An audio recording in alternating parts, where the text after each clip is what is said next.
today's review, we will be going over the Marvel Legends Dark Avengers Warbird. And let me turn on the turntable so you guys can get a full 360 of the packaging. It has, of course, the name here, the Marvel Legends logo there, and a picture there. We've got the awesome back art. You can pause it if you want to read what it says. We've got the awesome side art over here, and then, of course, the figure with all of its accessories displayed. I'm going to let you guys take a look at this for a moment, and then we're going to open it up.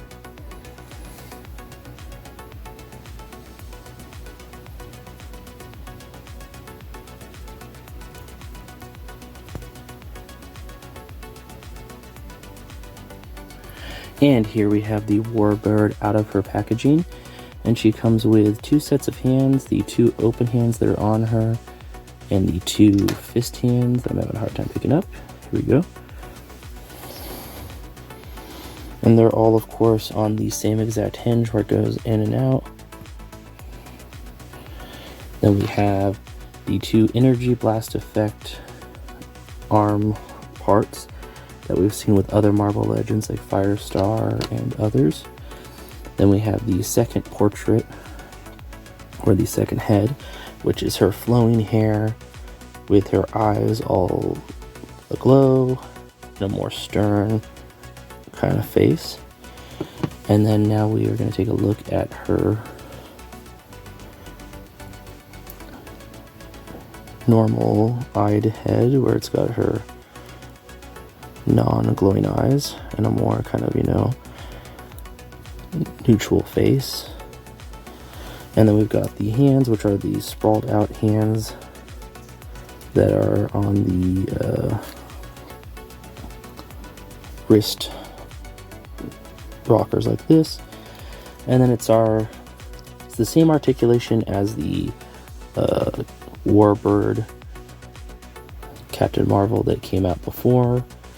We've got the new bicep, or ab crunch area, so we got that nice extra bit of articulation.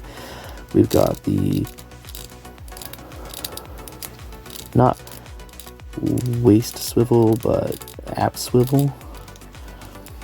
She's got, of course, her scarf accessory, and then she's, of course, got the arms can go out that far because there's the hinge there. They can go up about that high, all the way down to her hip. They're on the butterfly joint, so they do get a little bit of forward and back movement, not a lot. You've got the shoulder swivel here. We've got the double jointed elbows that are pinless. We've got the hand swivel. And this hand we've seen with a lot of Marvel Legend female figures. We've got the head is very limited movement on the head because of the hair on both of them.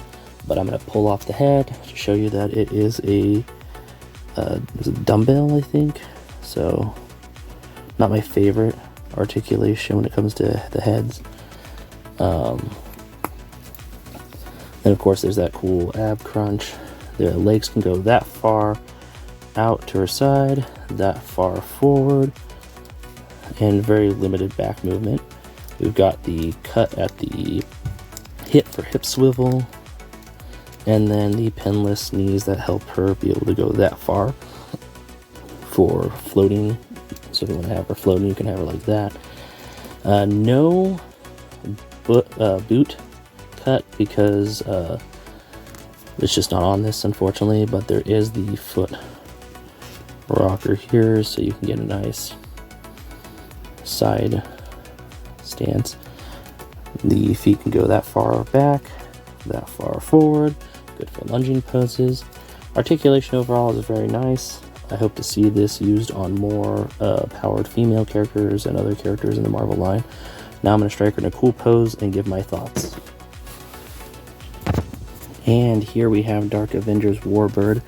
And a pose, I switched out the hands, put on the effects, switched out the head, giving her kind of like a powering up attack look. I'm going to turn on the turntable. Let's see how this goes. Hopefully she'll stand on her own 2 feet. But yeah, what do I think of this figure? I think it's a pretty good figure as someone who... Oh, there she goes. Oops, sorry for the camera shake as I went to rescue her. So let's see, maybe if I move her. There we go. I feel like that's a confident pose that she won't fall over. So what do I think? Where was I? Oh yes. I think this is an amazing figure due to the articulation. I'm a little disappointed that between the scarf and the hair, it can't really have a lot of neck movement or head movement. Something I can easily mod by, you know, taking away material and moving things around and doing different stuff. But as a standard figure, I think it's great. I like that this one was a general release. I believe you could get it at Big Bad Toys, Entertainment Earth, Hasbro Pulse, even Amazon and GameStop. It wasn't like the previous Warbird that was a Target exclusive that I missed out on. It was very hard to get. I have been hearing that they're coming back in stock every now and then, so my fingers are crossed. But I think this mold is really amazing. I think the amounts of accessories are kind of decent. Having some energy effects and some extra hands is nice. Do I think you need this in a collection? If you are a Marvel Legends fan, if you like Miss Marvel, Captain Marvel, Cara Danvers, if you like the Dark Avengers and you're getting the rest of the team, since we've got an Norman Osborn, his Patriot outfit, we've got, I think it's Dakin, the Wolverine, and then we got Centurion, I believe it was. And I think the only thing we're missing right now is the Bullseye Hawkeye.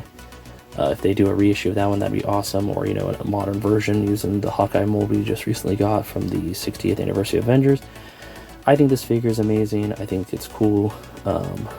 If you're a Dark Avengers fan, this is definitely something to put in your collection. If you're also a fan of Moonstar, I think it is, that is who's portraying Warbird in the Dark Avengers. As we found out, they're all different people. Bullseye's Hawkeye, Wolverine is actually Dagan, Iron Patriot, of course, is Osborn. We already knew that. That wasn't a surprise, but I believe it is a really good figure, and I think it's amazing, and it definitely deserves a spot in your Marvel Legends collection.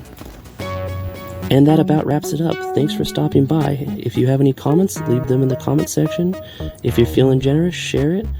And thank you so much for watching. Till next time, bye.